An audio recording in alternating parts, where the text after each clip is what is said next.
¿qué tal? Bienvenidos a La Pepa. Este es un programa de Canal Capital y lasillavacía.com, donde buscamos explicar en profundidad los temas que son de su interés.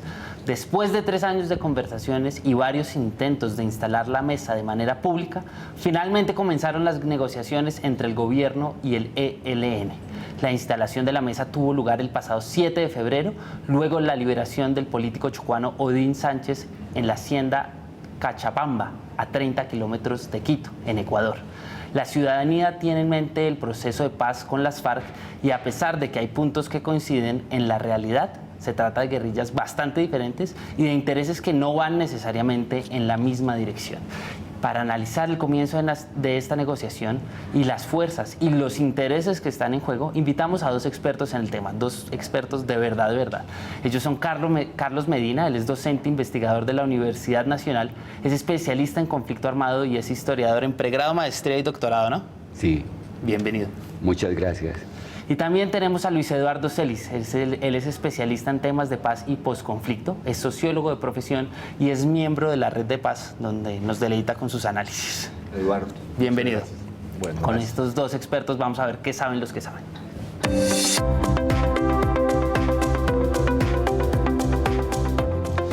Carlos, ¿qué puntos destaca? ¿Cómo vio esa instalación de la mesa, el 7? Bueno, pienso que después de una etapa difícil de superar, la mesa se instala con unos discursos esperanzadores, que no dejan de ser críticos, que colocan puntos cruciales a tomar en consideración, pero que abren un escenario que permite visibilizar un futuro más o menos positivo y exitoso para estos diálogos.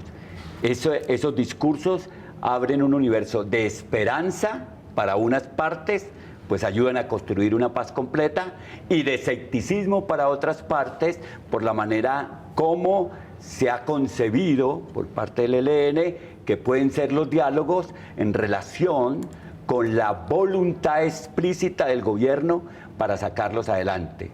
Creo que fue una buena inauguración, que hubo un cambio sustancial en el discurso y en la manera como se concibe el proceso, un llamado de partes a ser rigurosos, a garantizar las confianzas y las seguridades que debe tener este proceso y sobre todo un llamado a la sociedad colombiana a participar y acompañar un proceso que se inicia en una etapa en la que el país está a las expectativas de cómo va a marchar la implementación del acuerdo del Colón. Los discursos son discursos, pero hablan mucho de lo que se piensa y esos discursos están escritos con mucho cuidado. ¿Usted cómo vio esos discursos, Lucho? Bueno, Eduardo, primero que todo un saludo a ti, al programa. Qué buena esta iniciativa de La Silla Vacía y Canal Capital, y muy complacido de estar con Carlos, a quien aprecio y de quien he aprendido tanto. Pues bueno, yo creo que se abrió la mesa, los 2 fueron discursos mesurados. Yo creo que son 2 personalidades, el doctor Juan Camilo Restrepo y el jefe de la delegación del ELN, Pablo Beltrán, son 2 personalidades muy sosegadas, muy tranquilas, y eso también se reflejó en el tono de sus discursos. Cada uno trazó como sus líneas de interés, cada uno hizo énfasis en los temas que considera que podemos mirarlos con más calma, pero yo creo que lo importante a resaltar es que por fin tenemos una mesa abierta donde se puede jugar el partido de la negociación, porque la única forma de avanzar en esto es con una mesa. Si no hay una mesa no tenemos nada. Durante muchos años hemos insistido en la mesa, ahora tenemos una mesa y ahora el gobierno y el ELN tienen el reto de convocar a la sociedad que quiera y se sienta convocada, porque ese es un punto clave. O sea, esta negociación tiene que tener una interlocución social, lo cual es difícil pero posible. Y bueno, los discursos creo que cada uno en su tono marcó sus intereses, ¿no? ¿Usted vio esos intereses también en esos discursos? ¿Cuáles fueron? Sí, absolutamente claro. Yo creo que para Juan Camilo Restrepo hay una preocupación central por el problema del tiempo del proceso, lo señaló, no quiere un proceso exprés, pero sí quiere un proceso con la mayor celeridad y eficacia posible. tiene presente los problemas de las víctimas, el tema de víctimas que para él es supremamente relevante, e igualmente la necesidad de que el proceso del ELN vaya desarrollándose con autonomía, pero que tenga la posibilidad de encontrarse con los resultados del proceso de las FARC en algunos puntos que se comparten y que son vitales, como el punto de justicia, como el punto de víctimas y como el punto de democracia. Por su lado, Pablo Beltrán señala desde muy temprano la preocupación que tiene la organización sobre el cumplimiento por parte del gobierno de los acuerdos. Me dio la impresión de que él piensa que un acuerdo que no se va a cumplir no se le niega a nadie, y hace una reseña histórica desde 1781 de los comuneros y de todos los procesos de paz que han habido en el país y cómo estos han estado acompañados de incumplimientos, de hechos de violencia y de muerte de quienes han participado. Y eso me parece que hay que prestarle especial atención. Sin embargo, también señala de que este proceso es de todos y que también todos tenemos que mirar un nuevo país y que todos tenemos el compromiso de cambiar. Esa frase de todos debemos cambiar me parece que es una frase muy importante en la boca del ELN. Carlos y Lucho, los invito a ver qué preguntan en la calle. A mí me surge una duda, si el ELN dice que la ciudadanía tendrá mucha participación en los diálogos de paz, ¿cómo sería esa participación de la ciudadanía? Lucho, eso es uno de los puntos de la agenda centrales y tal vez de los más difíciles, que es el involucramiento de la participación ciudadana en la construcción de la agenda que va a liderar, digamos, la mesa. ¿Cómo es esa participación? Bueno, esa es una pregunta del millón y qué bueno que la ha hecho un joven. Yo creo que las dos partes tienen que invitar a la sociedad a esta participación. O sea, las dos partes tienen que cruzar unas tarjetas de invitación. Yo creo que eso es perfectamente lograble. Me parece que hay unos temas regionales. O sea, yo creo que si me dijeran, bueno, ¿cómo va a ser esa participación? Yo diría, bueno, hay que ir a las regiones donde está el conflicto armado más intenso y donde ha permanecido el ELN. Ese es un primer nivel de participación, o sea que la sociedad araucana, la sociedad del Catatumbo... ¿Esa a quién le interesa? A la sociedad allá, a los que están viviendo el conflicto. De las dos partes, en particular, ¿le interesa más al ELN o al gobierno? Yo creo que a las dos partes le interesa lo regional. Yo creo ¿En qué sentido? ¿En qué sentido a uno y en qué sentido al otro? Bueno, al ELN le interesa lo regional porque ahí están sus afectos también, o sea, donde ha permanecido, donde se ha relacionado con la comunidad, donde tiene amigos y contradictores, donde conoce. Y al gobierno creo que le interesa lo regional, esas regiones también en particular, porque cree que por ahí hay un camino para construir un acuerdo.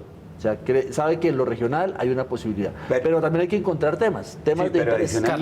Adicionalmente yo creo que el gobierno mira la paz con un sentido pragmático en términos de los desarrollos económicos.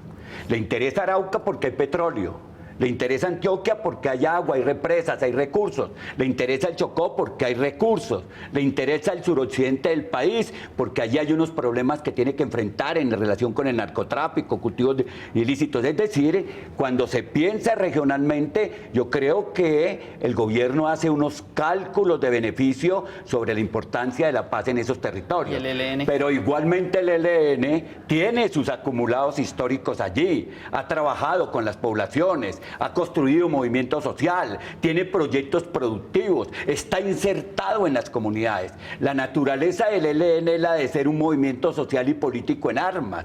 Es una guerrilla altamente societal, enraizada en los territorios, con una concepción de la lucha política dirigida hacia la construcción de poderes locales. Entonces, por eso tiene esa característica y esa importancia el proceso de ahí. Pero déjame señalar algo sobre la participación. Adelante. Primero, creo que la participación debe contener el conjunto de la sociedad de manera pluralista. Es decir, no puede ser una participación de determinados sectores, tiene que participar el conjunto de la sociedad. Y participando el conjunto de la sociedad, participa la complejidad de los distintos intereses. Yo quiero que en ese diálogo participen los ganaderos, participe la Sociedad de Agricultores de Colombia, participe los comerciantes, participe el sector petrolero, participe el sector energético, participen los empresarios, pero igualmente que participen los movimientos sociales. ¿Qué temas pueden salir de ahí? ¿Qué temas pueden salir? Pueden salir muchos temas que me parecen importantes. Yo creo que con la participación social de los movimientos en general, los temas van a ser esencialmente los temas que están relacionados con el ejercicio y la garantía de los derechos fundamentales. Salud, educación, trabajo, esos temas pueden salir de ahí. Pero con la participación de otros sectores más cualificados, organizados, como los sindicatos, pueden salir temas como el tema, por ejemplo, agrominero, el tema minero energético, el tema productivo, el tema de la presencia de las transnacionales, el tema ambiental. Claro, que ese es uno de los temas que uno ve que es fundamentalmente diferente con los de las FARC. Esto, a pesar de que se dice que es una agenda acotada, está lejos de ser una agenda acotada. ¿Usted qué otra diferencia ve con las FARC, Lucho? Que yo creo que es importante que la gente entienda estas diferencias para que no se imagine que es lo mismo. Sí, bueno, yo creo que hay una, digámoslo, un interés en el ELN en hacer una discusión de toda la agenda de verdad, justicia y reparación. Yo creo que al ELN no le satisface la Jurisdicción Especial para la Paz. A pesar de que la canciller ya dijo que la JEP sí iba para ellos. Sí, correcto. Yo creo que, o sea, cuando llegue el punto tendremos la Jurisdicción Especial para la Paz y escucharemos la argumentación del ELN y escucharemos la argumentación de un mundo social, académico, también a ver qué opiniones tiene sobre eso. Yo creo que hay un punto. Otro punto que yo creo que es fuerte es que el ELN, digámoslo, tiene mucho interés en detener la violencia contra la dirigencia social y comunitaria. O sea, ese es un interés, lo marcó de entrada ayer Pablo Beltrán, o sea, le preocupa mucho. Cree que en medio de esa eliminación de dirigentes sociales no es posible hablar de un acuerdo de paz. Entonces, ese es otro punto que yo creo que va a entrar con fuerza en esta dinámica. Y lo otro yo creo que pues sí son cosas muy similares, ¿cierto? O sea, la estructura de la agenda pues tiene que llevar al fin del conflicto armado y a la implementación de un acuerdo. Carlos, ¿usted cómo ve esas diferencias?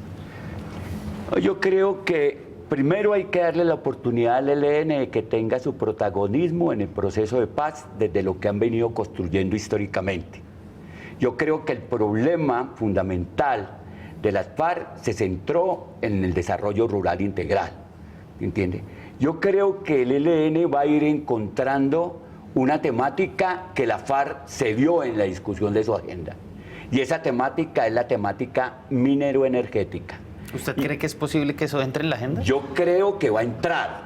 El problema no es qué se va a lograr y qué se va a acordar, pero yo sí creo que el tema va a entrar porque históricamente el ELN ha hecho gran énfasis en los problemas energéticos y petroleros del país, en el problema minero, pero también porque gran parte de su presencia está en zonas mineras, en el Bajo Cauca, en el nordeste antioqueño, en el sur de Bolívar, en el Magdalena Medio, en muchas regiones la minería o el petróleo, como en Arauca, por ejemplo, que están ahí. Entonces yo creo que van a entrar temas de esos, van a entrar unos temas que tienen que ver con el problema ambiental. Yo creo que eso es importante. Esos temas también tienen una particularidad en el ELN, es que unen la discusión sobre cómo debe ser la presencia de las transnacionales en el país. En la agenda de discusión con las FARC, ese tema más o menos pasó desapercibido. No es que no haya habido discusión sobre eso, sino que pasó desapercibido porque la prioridad era el tema agrario.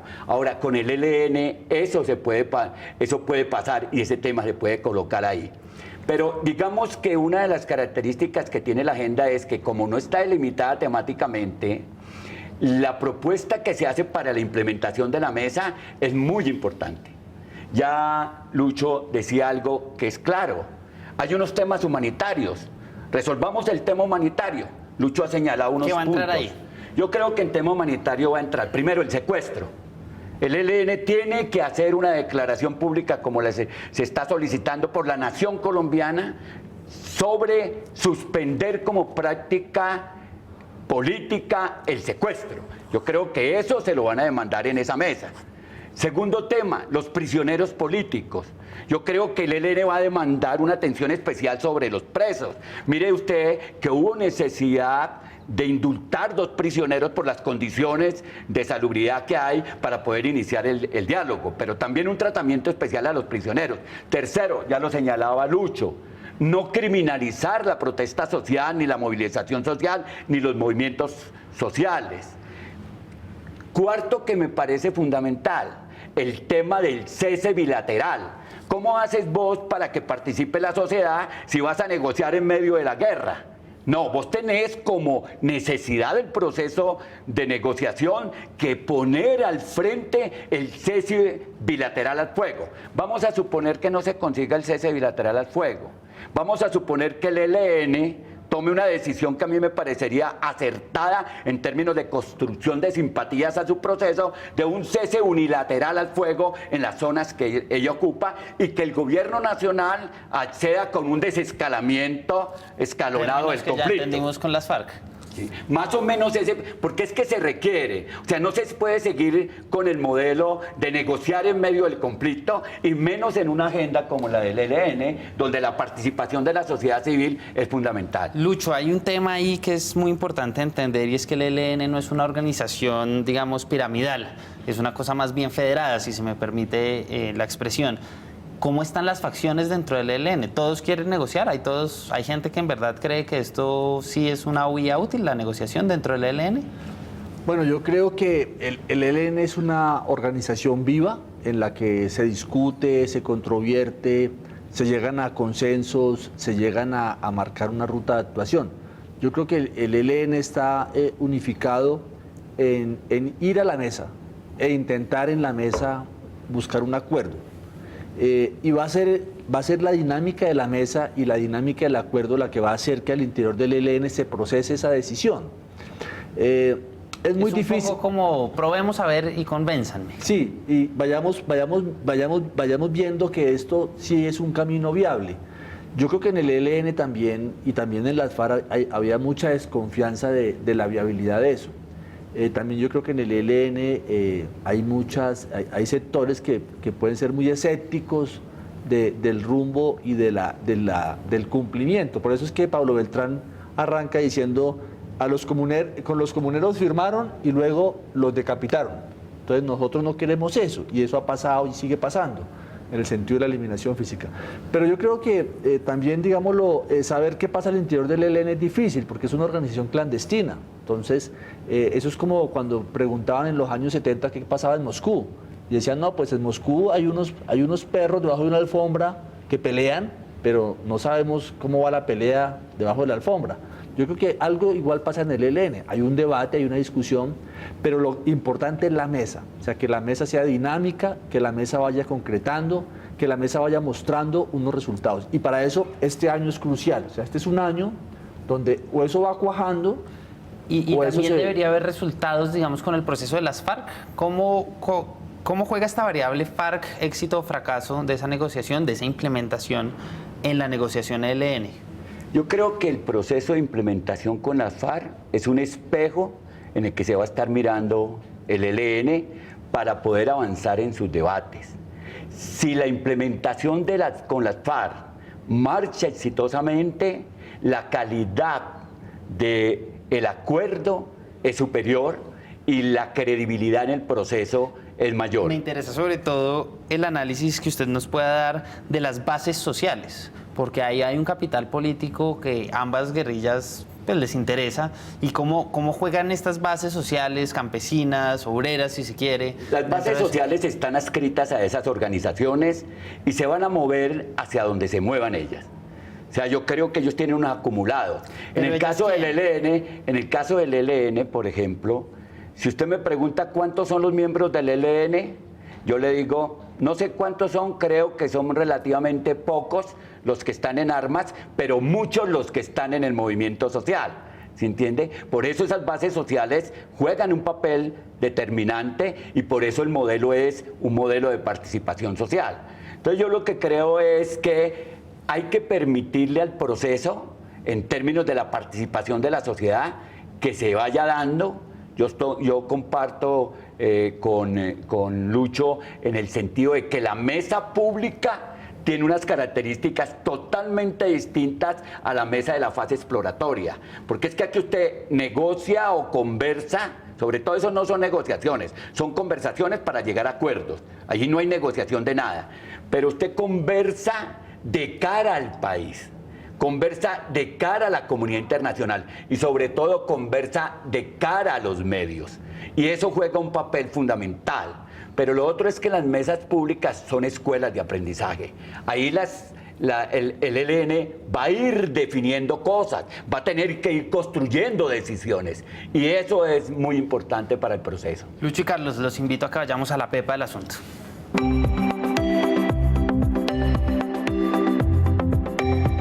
Lucho, ¿cuál es la pepa de la negociación del gobierno y el ELN? Bueno, pues la pepa es que los dos logren encontrar un camino viable, efectivo y serio de participación de la sociedad. O sea, la primera pepa es una propuesta de participación. La segunda pepa es la capacidad de distensionar el conflicto, o sea, que se cree un ambiente de distensión entre los dos. Y la tercera es que con una dinámica de participación y en un ambiente distensionado logren aterrizar unas transformaciones que sean el pilar del acuerdo. O sea, decir, mire, lo que vamos a transformar juntos con la sociedad es esto. Que haga una agenda acotada, más o menos. Que logren eso. Carlos, ¿cuál cree que es la pepa pepa? fundamental para mí es la lucha contra el tiempo. Es que el gobierno del presidente Santos se está acabando. Segundo, va a entrar en una etapa muy difícil, que es el periodo electoral. ¿Se entiende? ¿Cómo llevar un proceso de paz que pase por encima de las premuras de la finalización del conflicto, donde se abre un escenario seguramente de cuestionamientos de lo que se ha hecho, de lo que queda por hacer, donde la oposición va a montar sus campañas sobre los resultados que se puedan tener en estos procesos? O sea, la pepa fundamental es cómo la mesa logra cerrarse herméticamente contra todo cuestionamiento en términos de los logros que va alcanzando en un periodo de tiempo que se está agotando. Eso no quiere decir que el proceso con el ELN no pueda ir más allá del actual gobierno. Claro, hay una pepa ahí que juega en ese tema del tiempo, es la fuerza militar que puede tener el ELN. Sin duda es una guerrilla que es mucho más pequeña en términos militares que las FARC. ¿Usted ve que eso puede ser un factor determinante en la negociación? Pues bueno, realmente, digámoslo, el poder militar del ELN es relativo. O sea, porque si tú tienes una organización y tienes cientos de hombres con motivación, con ideología, con recursos, pues tienes una amenaza al frente. Pueden ser 100, 200, 500, es una amenaza para la sociedad, para el establecimiento, para la infraestructura. Entonces lo que yo llamaría un poco es, realmente si tú ves las cifras, el ELN es una fuerza que en la última década hace muy pocas cosas. O sea, hace algunas cosas en Arauca, Catatumbo, y algo en el Cauca Nariño. O sea, es una fuerza con una intensidad del conflicto muy pequeña. Entonces lo que uno esperaría es que mientras se llega a un cese bilateral y de hostilidades, que es un camino largo, un poquito largo de recorrer, ambos optaran por la autocontención. O sea, yo me autocontengo, tú te autocontienes y así vamos hablando. Otro factor es el factor Venezuela. ¿Cómo ves a pepa? Yo creo que eso indiscutiblemente impacta en nuestro proceso, en particular con una organización que su mayor fortaleza está en la zona de frontera con Venezuela, que incluso tiene presencia en el territorio venezolano por la porosidad fronteriza, ¿cierto? Y en el marco de un conflicto en Venezuela que ha sido manejado con grandes dificultades y que podría llevar a unas zonas, a unos escenarios de confrontación donde estas fuerzas participarían. Carlos y Lucho, muchas gracias por haber aceptado esta invitación. Me gustaría quedarme hablando más tiempo, pero el tiempo es corto.